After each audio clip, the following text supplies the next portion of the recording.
es Andrés Apolinar, soy residente de quinto año de neurocirugía. El tema que vamos a hablar hoy es lobectomía frontal. Esta es la agenda, a grandes rasgos, lo que vamos a hablar. Vamos a iniciar con una introducción, donde vamos a tener algo de la parte anatómica, las indicaciones acerca de esta cirugía, y en lo que más vamos pronto a detenernos un poco va a ser en la parte de la técnica quirúrgica.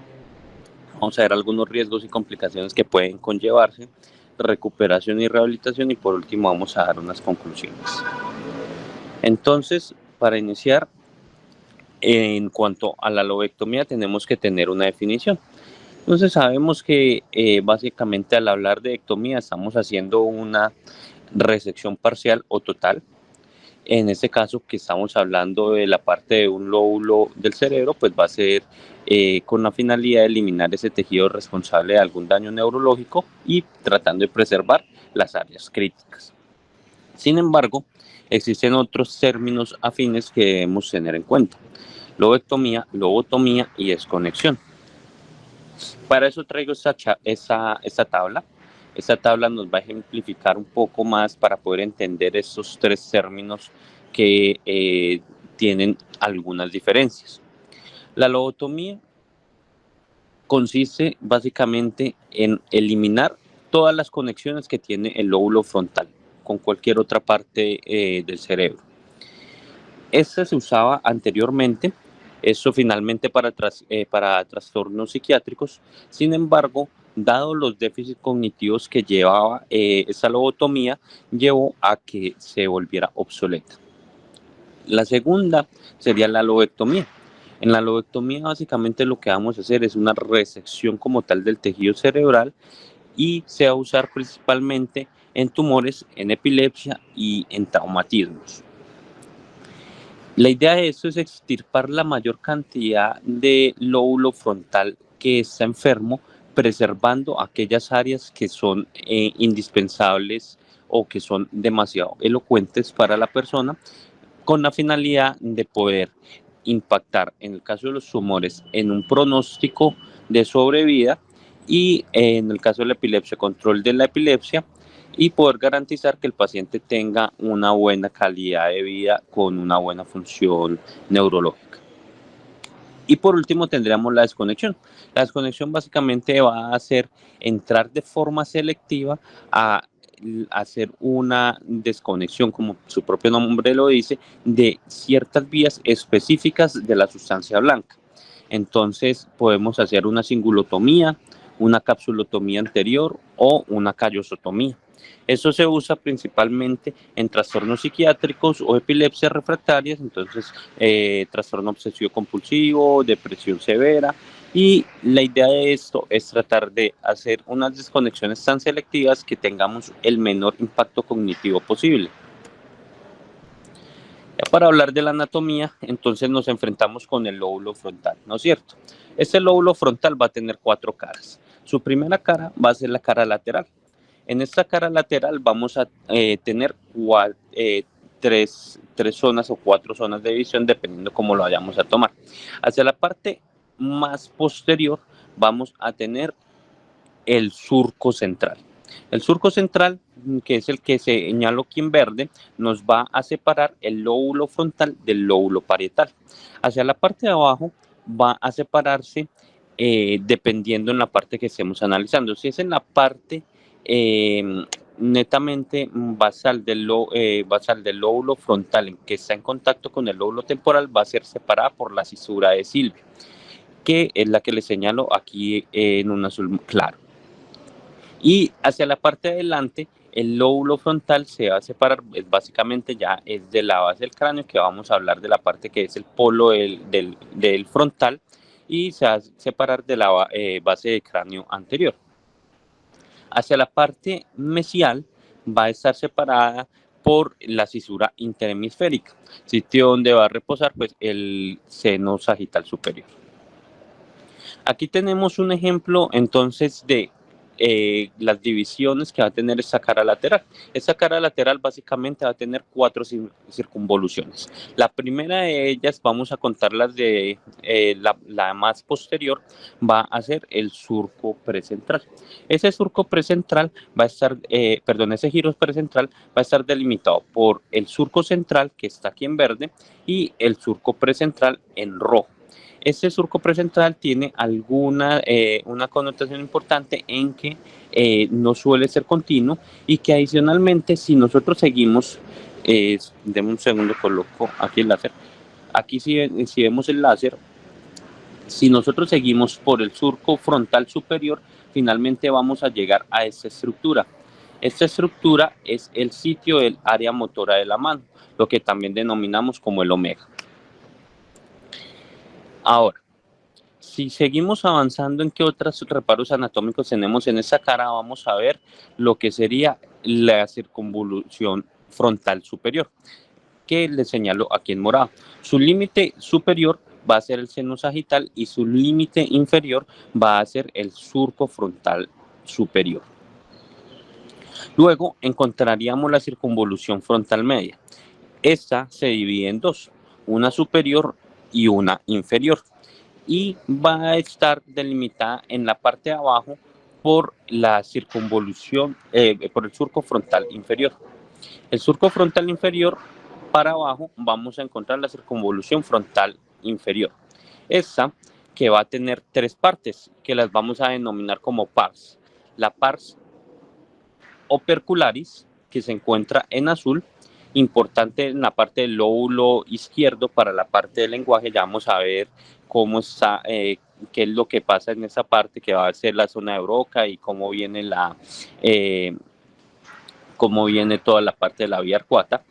Aquí vamos a ver la pars triangularis, que está entre la opercularis y la triangularis. Vamos a encontrar un punto de referencia muy importante a nivel de esta zona, que va a corresponder a la fisura silviana anterior, esta que nos va a ayudar para abrir el valle de Silvio.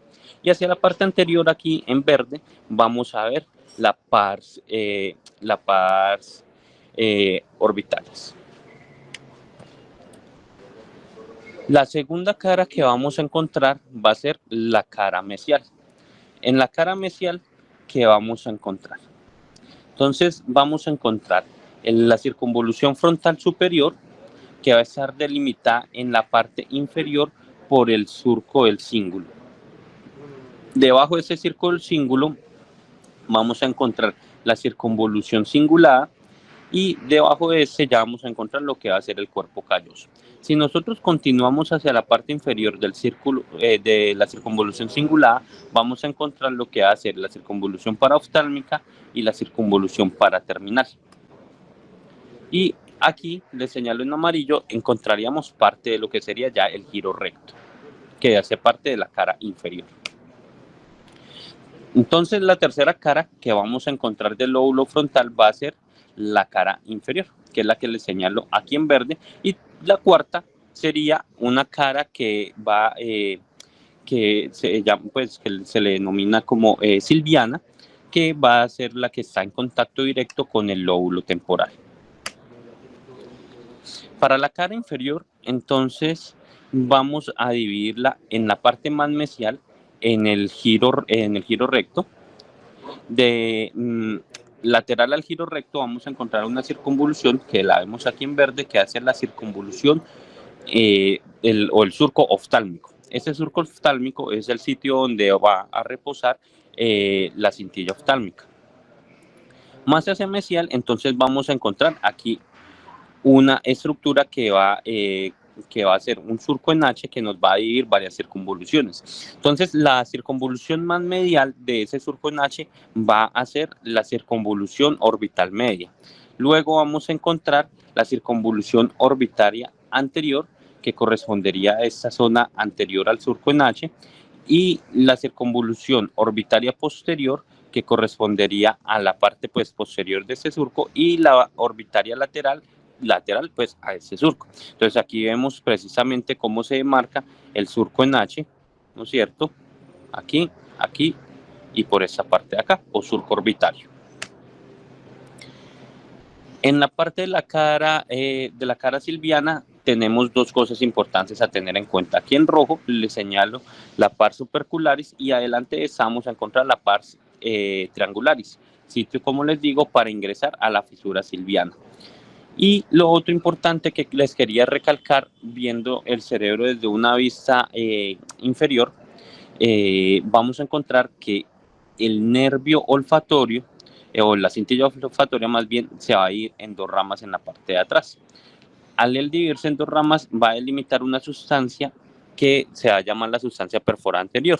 Esta sustancia perforada anterior, en la parte anatómica para la resección del lóbulo frontal, es muy importante, dado que esta nos va a hacer la relación de aproximadamente dónde están los ganglios basales, que ya vamos a ver adelante.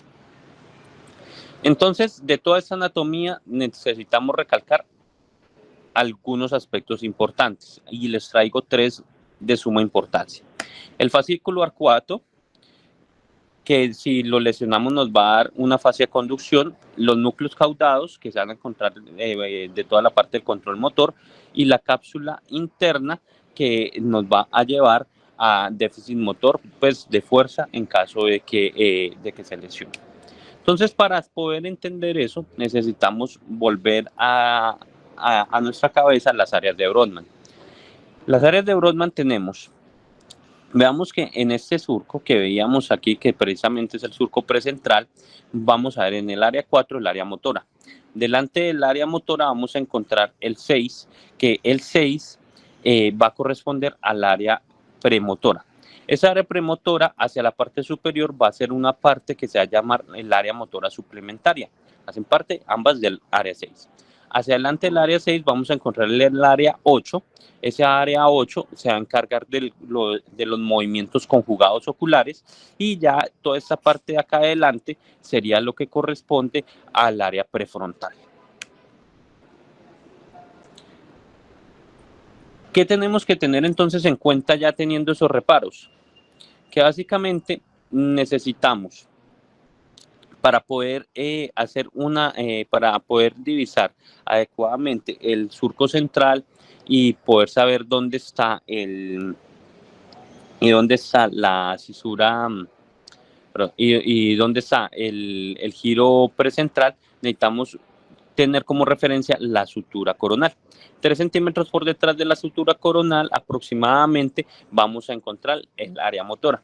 Entonces, en algunos artículos precisamente van a hablar como límite de referencia o límite a partir del cual usted va a comenzar a hacer su lobectomía, la sutura coronal, que ya vamos a ver más adelante. Este corresponde al fascículo arcuato. Entonces, si nos devolvemos, que mencionado aquí, el 44, que corresponde al área de Brodmann, que está entre la pars triangularis y la pars supercularis, es de suma importancia, dado, más que todo, pues obviamente desde el lóbulo izquierdo, porque va a formar desde el opérculo hacia atrás, va a formarnos el fascículo arqueado. Ese fascículo arqueado, si lo llegamos a lesionar, nos va a dar una fascia de conducción.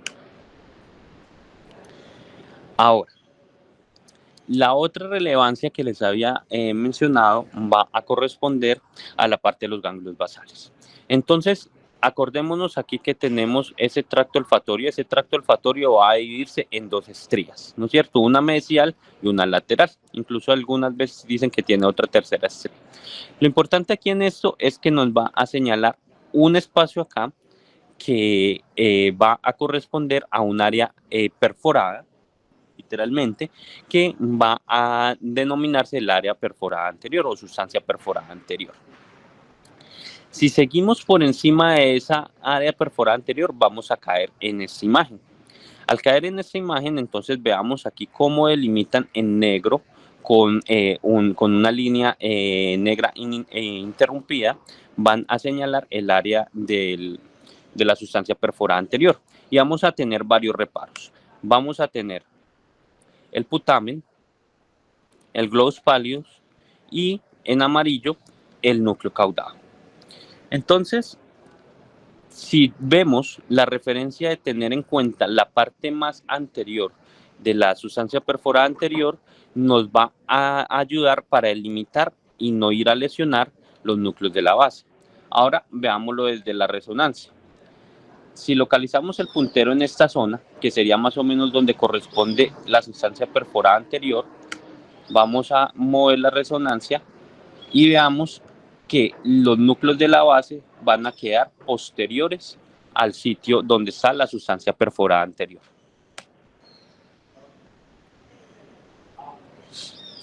Por último, y ya que no tiene tanta relevancia desde la parte anatómica, pues para la parte de la lobectomía netamente va a estar la parte del área, el área prefrontal. Esa área prefrontal va a tener varias regiones, dorsales y ventrales y orbitales.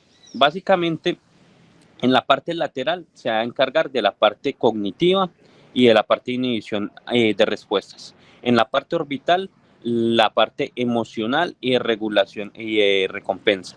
Y en la parte mesial se va a encargar del autocontrol, de la integración emocional y en la parte de la corteza singular anterior, la regulación emocional y el control del comportamiento. Entonces, para que tengamos en cuenta como reparos de sitios que nos pueden llevar a lesiones cognitivas en el paciente. Indicaciones. Las indicaciones para hacer una lobectomía frontal, como ya habíamos mencionado anteriormente, básicamente vamos a hablar de la parte tumoral y de la parte de epilepsia. En la parte tumoral, entonces vamos a tener algunos artículos, miremos que incluso son descritos desde 1941, lobectomías frontales para tumores cerebrales. Si vamos a artículos más recientes para saber si realmente esto tiene una utilidad versus hacer una gross total resection, entonces tenemos este artículo del 2023 que precisamente compara lobectomía versus una resección total de paraglioblastoma multiformes. Es una revisión sistemática y los hallazgos son los siguientes. Revisión sistemática y metaanálisis con una supervivencia global de 25.1 para el caso de la lobectomía versus 12.1 para la gloss total resection. La supervivencia libre de progresión también es mayor para la lobectomía en 15.4 versus 7.3 cuando se hace una gloss total resection. Y el Karnofsky no tiene ninguna diferencia. Entonces, ahí vemos la utilidad de poder ofrecerle a estos pacientes una lobectomía en caso de glioblastoma multiforme. Aquí tenemos otro caso, entonces, que hablaban de precisamente lobectomía versus gloss total resection en glioblastoma en áreas no elocuentes, un artículo del 2020. ¿Ellos qué hicieron? Ellos hicieron un estudio retrospectivo, tomaron 40 pacientes en total, 20 eran lobectomías, de las cuales 10 eran frontales y 10 eran temporales.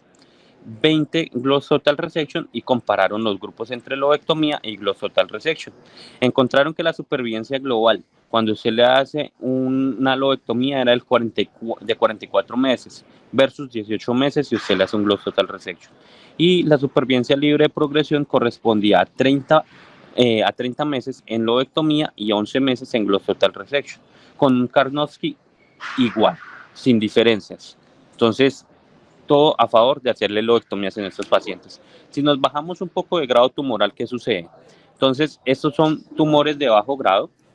Un artículo publicado en 2020, tomaron 460 pacientes con tumores de bajo grado y los dividieron en grupos subtotal, total y supratotal.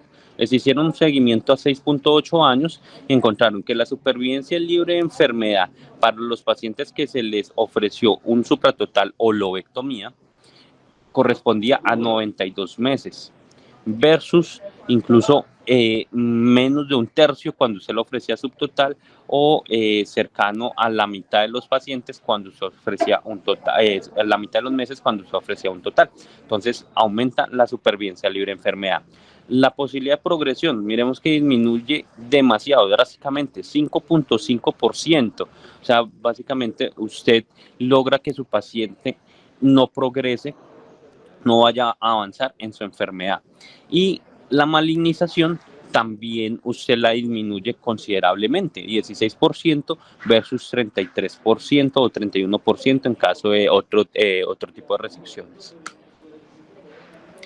La segunda indicación grande va a ser la epilepsia.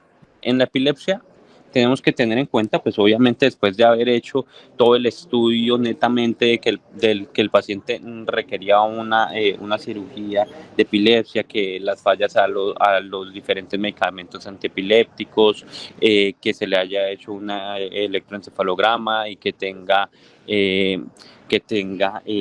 una resonancia en la cual haya lesiones sugestivas o que no hayan lesiones sugestivas, pero que la clínica nos aporte sitios junto con el electroencefalograma sugestivos de dónde puede estar la convulsión. Entonces, hay áreas específicas del lóbulo frontal que nos van a marcar cierto tipo de convulsiones.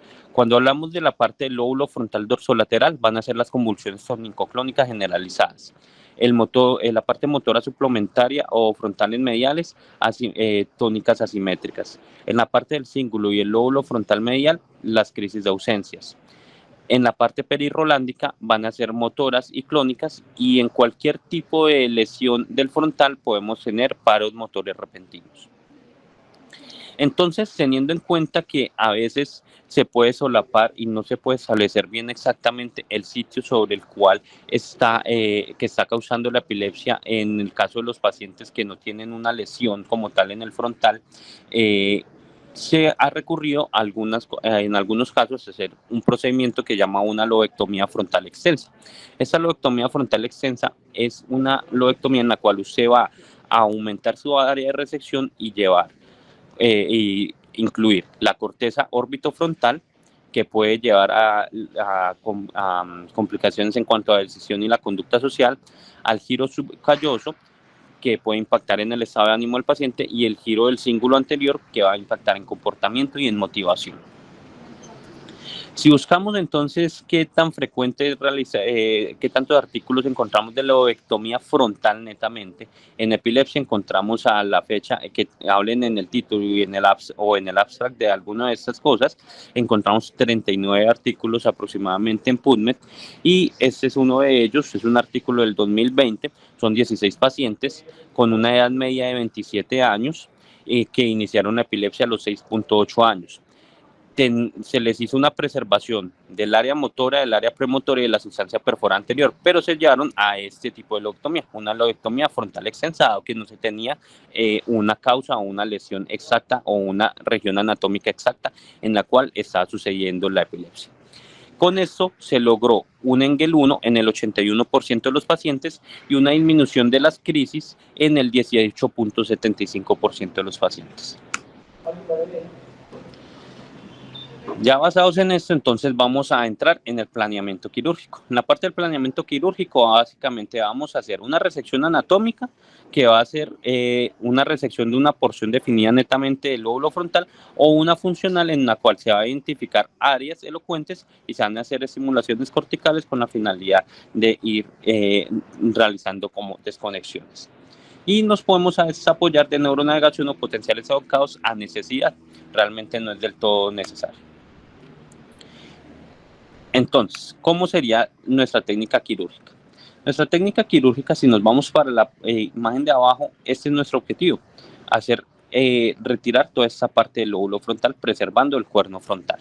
Entonces, tenemos varios reparos anatómicos. El primero, se lo señalo aquí en azul, sería la sutura coronal.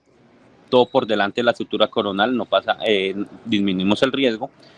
El segundo va a ser en la parte de aquí abajo, que correspondería al ala menor del esfenoides. Y el tercero es no irse a buscar por nada hasta la apófisis clinoides. O sea, la apófisis clinoides no la necesitamos ver. Vamos a hacer una incisión que se considera como 3/4 de una bicoronal o Soutar, también se denomina. Esa incisión nos va a exponer, la vamos a exponer hacia el área frontal pues que necesitemos, y vamos a hacer una craniotomía en la cual vamos a iniciar en el seno sagital superior, vamos a bajar a llegar por debajo de la línea temporal superior, y ya nos vamos a ir hacia adelante para poder terminar de hacer pues nuestra craniotomía. Aquí vemos entonces precisamente, iniciamos aquí a nivel del seno sagital superior, va hacia adelante, baja para pasar por debajo de de la línea temporal superior y luego se devuelve para pasar exactamente a nivel de la sutura coronal y poder garantizar una resección en la cual usted no vaya a lesionar áreas elocuentes en el paciente. Ya con eso vamos a marcar el sitio inicial de la resección, que más adelante les voy a decir exactamente con otra imagen cómo podemos analizarlo, pero lo importante acá es que usted se va a ir por delante del área premotora y por delante del área motora suplementaria. Va a comenzar a hacer una disección y va a comenzar a buscar hacia la parte mesial la parte de la parte pial. Entonces se va a ir en un plano subpial y ya en ese plano subpial hasta que llega a nivel del giro del cíngulo. A ese nivel va a abrir ese plano subpial para poder ir separando la arteria cerebral anterior y ya en esa parte va a volver, ya apenas tiene el reparo de donde está la arteria cerebral anterior y la liberó, ya va a volver a su plano subpial para poder seguir disecando toda la parte singular. Entonces aquí vemos precisamente ese es el objetivo de nuestra resección. Entonces aquí les traigo otro texto que es un poco más específico de cómo hacer esta técnica quirúrgica. Entonces básicamente nosotros lo que vamos a resecar, aunque esta medida no la vamos realmente a tomar ahí intraoperatorio, son 7 a 8 centímetros del lóbulo frontal, es lo que más o menos vamos a resecar ahí hacia adelante, y nuestro reparo anatómico que está acá, la ala menor del esfenoides, que nos va a garantizar poder ingresar por delante del opérculo y por delante del área motora suplementaria para lograr esta resección, donde vamos a tener como reparos anatómicos importantes las cerebrales anteriores, parte de las cerebrales medias y el nervio olfatorio. Entonces, tenemos surco precentral, aquí el área motora suplementaria que necesitamos preservarla y el giro y la par superculares, ¿no es cierto?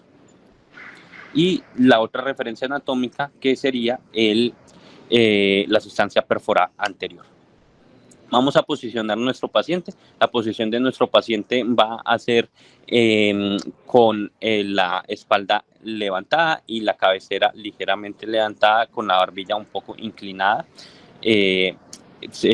con la finalidad de que el paciente no nos vaya a quedar en una posición completamente recta.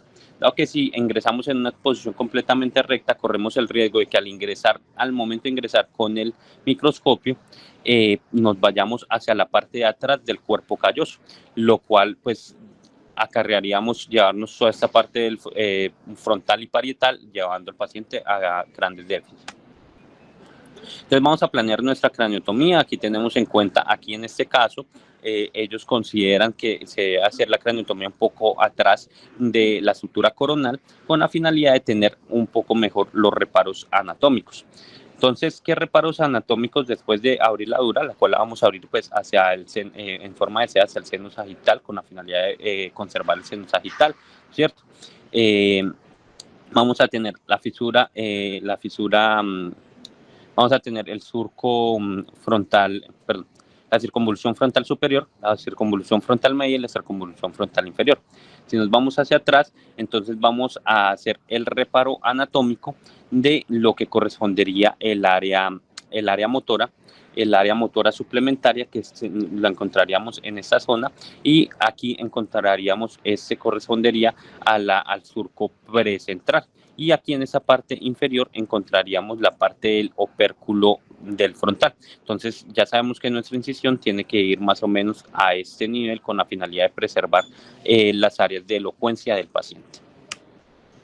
Entonces miremos aquí, área motora suplementaria preservada, parte del área premotora y el área motora, y aquí el opérculo preservado. Entonces hacemos esta incisión como límite más posterior de nuestra lobectomía, y ya vamos a ingresar con el paciente bien posicionado, vamos a ingresar con el microscopio completamente recto, como muestra la línea amarilla, para llegar y caer, mediante esta línea azul, llegar a caer a lo que sería la rodilla del cuerpo calloso. Eso lo vamos a encontrar, lo vamos a buscar desde la parte obviamente mesial, y vamos a irnos por ese plano subpial, por esa línea azul, parte subpial, mesial, en el sentido de esta línea azul para llegar a la rodilla del cuerpo calloso. Una vez llegamos a la rodilla del cuerpo calloso, nos podemos ir hacia atrás a consideración de la resección tan amplia que requeramos hacer. Entonces nos vamos a ir hacia atrás y vamos a completar esa resección hacia atrás. Y una vez completada esa resección hacia atrás, entonces nosotros nos localizamos aquí donde tengo el láser.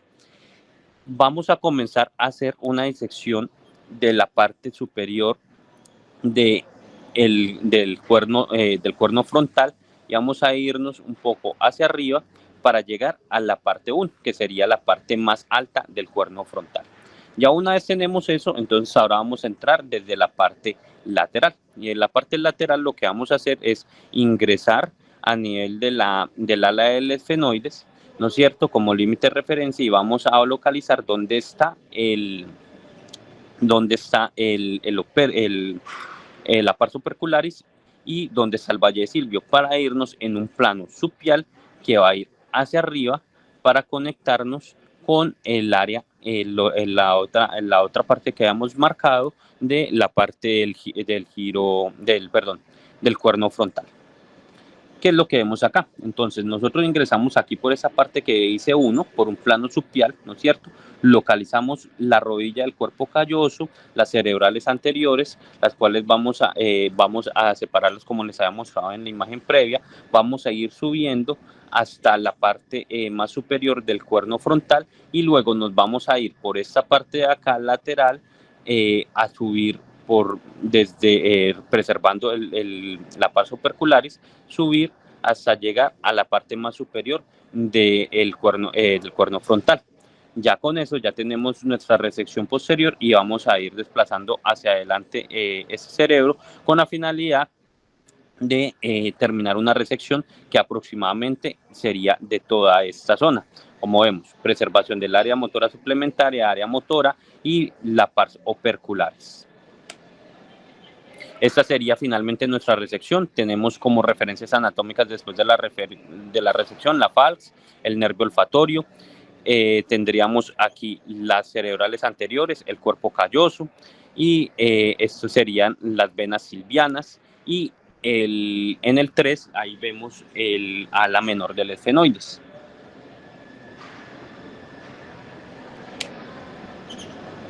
Si abriéramos el cuerno frontal, que pues obviamente, como les digo, no es lo ideal, pero eso es una visión anatómica para que tengamos en cuenta que vamos a tener ahí. Vamos a tener en esta parte de acá el núcleo, la cabeza del núcleo caudado. Por eso es importante preservar toda esta parte toda esta parte del cuerno frontal.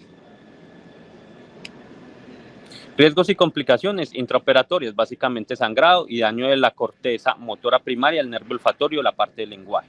Posoperatorias, vamos a encontrar déficits motores, cambios de la personalidad, cambios cognitivos en el paciente y riesgos de infección.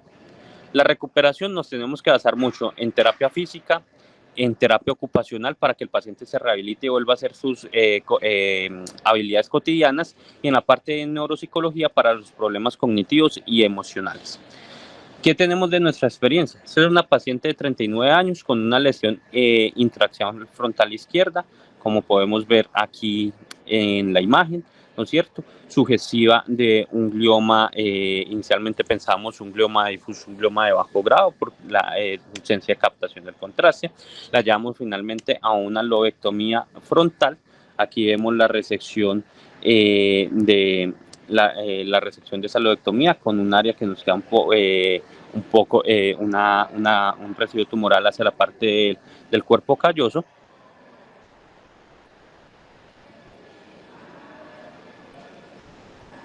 Con esto hemos garantizado el resultado de la patología fue un oligodendroglioma anaplásico. Esta paciente se operó en el 2020, se le dio radio y quimioterapia como coadyuvantes, y esta es la última imagen de la paciente. Tenemos la que vemos pues en la tomografía, y tenemos un seguimiento con esta paciente hasta el 2023, que no ha tenido recaídas, no requirió nuevas cirugías. En este año pues todavía no acudió la paciente a la cita. Esta es otra paciente de 64 años, un glioblastoma frontal derecho, que les muestro aquí en las imágenes. Vemos que tiene varias áreas distribuidas a lo largo del lóbulo frontal. Entonces, en vez de ir a buscar como tal cada lesión, nos salía más práctico ir resecar como tal, hacerle una lobectomía frontal. Entonces, estos son los hallazgos posoperatorios de la paciente. La paciente es de Bonaire, entonces ella manifestó que ella se podía realizar sus quimios y radioterapias desde allá. Estamos esperando a que vuelva de la quimio y la radioterapia para valorar cómo sigue su estado oncológico.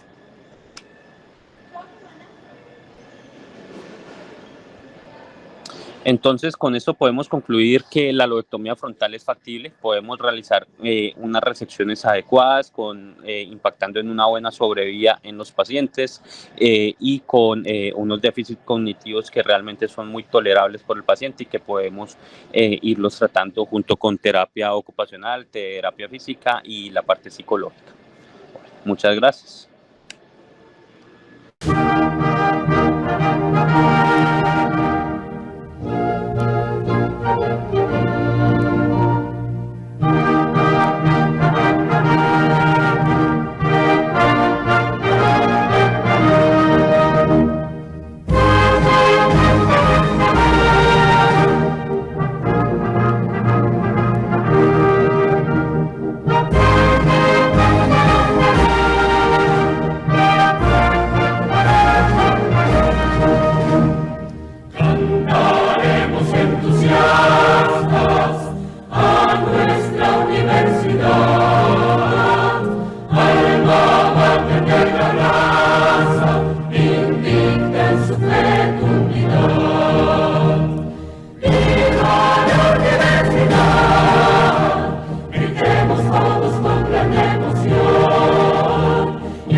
Todos aman